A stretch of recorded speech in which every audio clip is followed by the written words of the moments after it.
సాంఘిక శాస్త్రం 10వ తరగతి పాఠం 1 భారతదేశం భౌగోళిక స్వరూపాలు.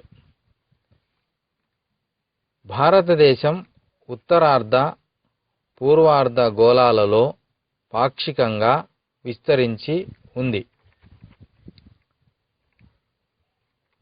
భారతదేశం భౌగోళికంగా 8 డిగ్రీల 4 నిమిషములు నుంచి 37 డిగ్రీల 6 నిమిషముల ఉత్తర అక్షాంశాల మధ్య, 68 డిగ్రీల 7 నిమిషాల నుంచి 97 డిగ్రీల 25 నిమిషాల తూర్పు రేఖాంశాల మధ్యన విస్తరించి ఉంది.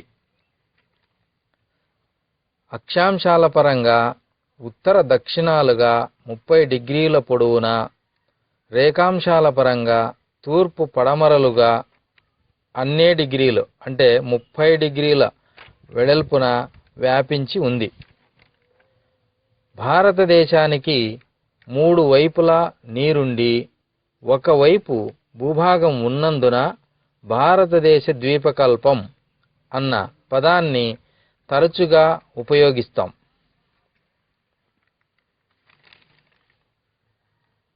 భారతదేశం ఆర్కిటిక్ వృత్తంలో ఉందని ఊహించుకుంటే మన జీవితంలో, మనం తినే ఆహారంలో, నివసించే ఆవాసంలో, ధరించే దుస్తులలో, వృత్తులలో, కాలాలు, రవాణా సాధనాలలో అనేక మార్పులు సంభవిస్తాయి.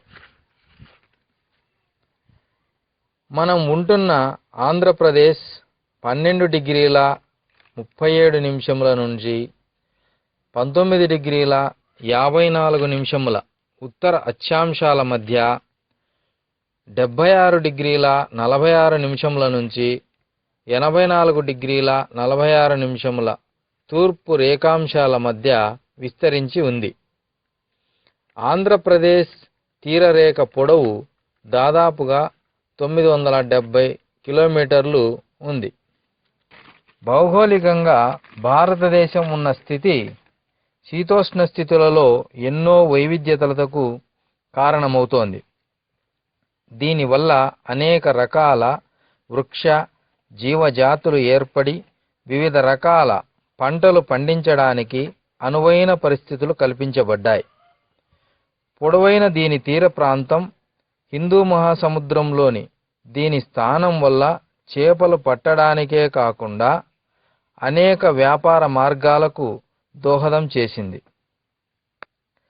భారతదేశానికి 82 డిగ్రీల 30 నిమిషముల తూర్పు రేఖాంశాన్ని ప్రామాణిక రేఖాంశంగా పరిగణిస్తారు. ఇది అలహాబాదు గుండా పోతుంది. భారతదేశ ప్రామాణిక కాలానికి దీనినే ఆధారంగా తీసుకుంటారు. గ్రీన్విచ్ ప్రామాణిక కాలానికి ఇది 5:30 గంటలు ముందు ఉంది.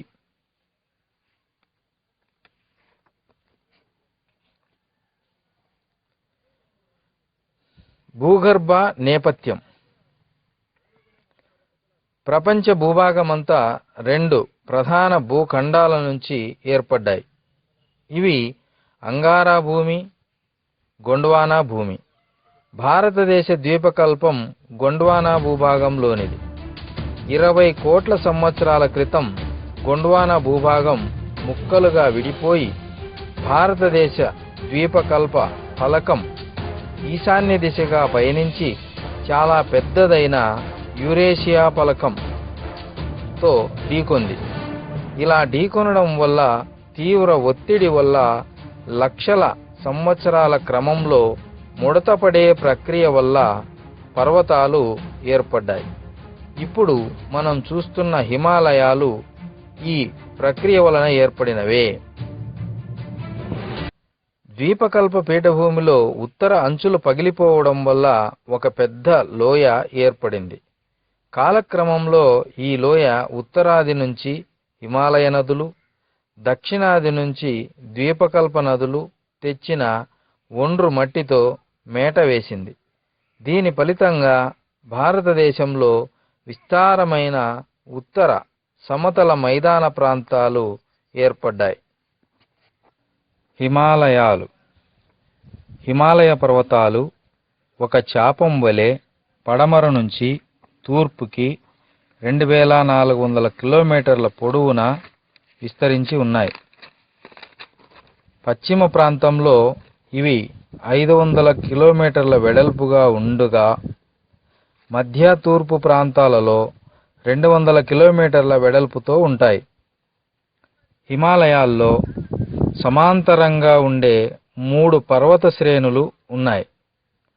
అన్నిటికంటే ఉత్తరాన ఉన్న పర్వత శ్రేణిని ఉన్నత హిమాలయాలు లేదా హిమాద్రి అంటారు. హిమాద్రి శ్రేణి మంచుతో కప్పి ఉంటుంది. ఇక్కడ మీకు హిమనీనదాలు కనపడతాయి. మంచు పేరుకోవటం, హిమనీనదాలు కరుగుతూ కదలడం వంటి వార్షిక చక్రం ద్వారా జీవనదులకు నీటిని అందిస్తుంటాయి. హిమాద్రికి దక్షిణాన ఉన్న పర్వత శ్రేణిని నిమ్న హిమాలయాలు అంటారు. ఈ శ్రేణి బాగా ఎగుడు దిగుడులతో ఉంటుంది.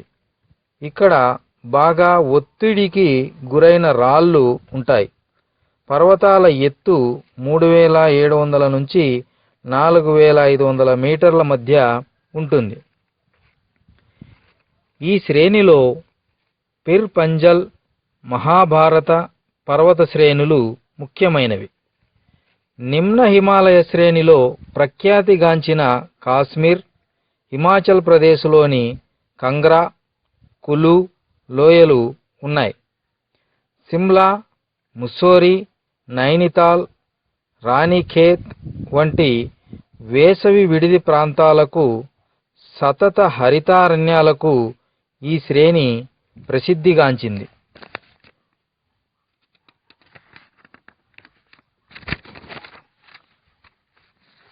హిమాలయాల్లో అన్నిటికంటే దక్షిణాన ఉన్న శ్రేణిని శివాలిక్ శ్రేణి అంటారు.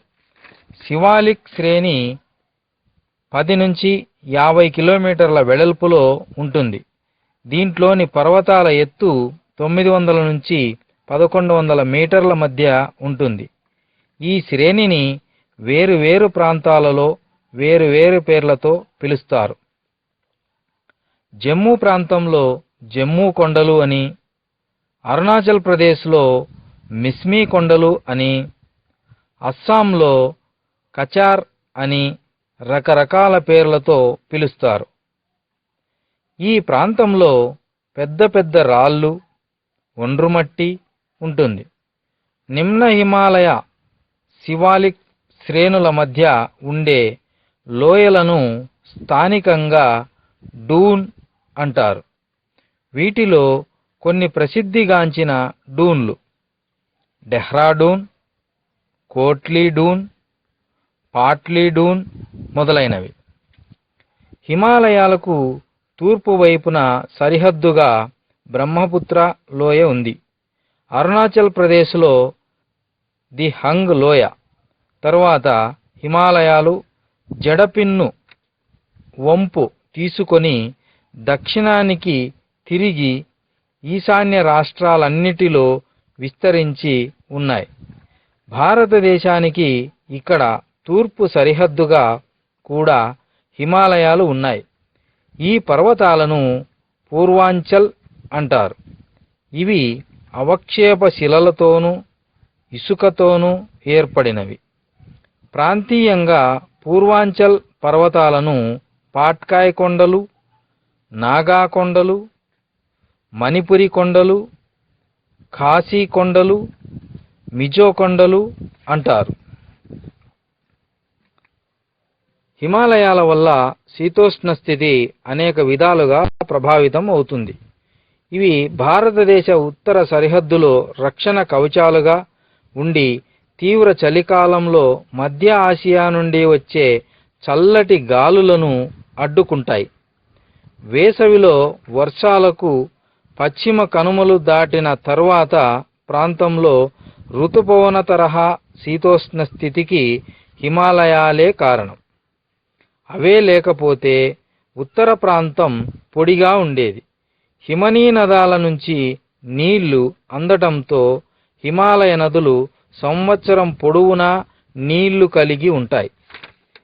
ఈ నదులు కొండల నుంచి కిందికి తెచ్చే ఒండ్రు మట్టి వల్ల మైదాన ప్రాంతాలు చాలా సారవంతంగా మారాయి.